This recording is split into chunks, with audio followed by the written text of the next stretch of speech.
Փաշինյանին թվում է ասֆալտը փռեց, դպրոցը սարքեց, իր անունով կերթվեն, բայց սահմանամերձ գյուղից երազախապ են անում։ Ոչ,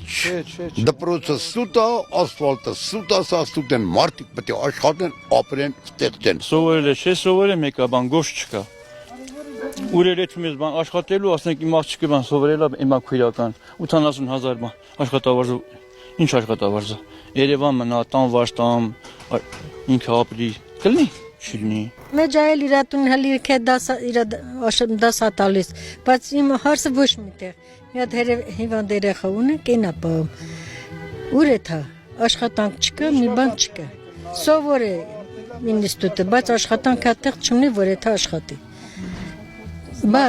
Արտագաղթի։ հա բանջ պետք է թողի, եթե ուրիշ տեղ աշխատի, որ իր երեխան պահի, ոնց պահենք։ Մենք էլ մեր թոշակներով հազիվ ծերին հասնում ենք։ Չունենք այդ հնարավորությունը, հա։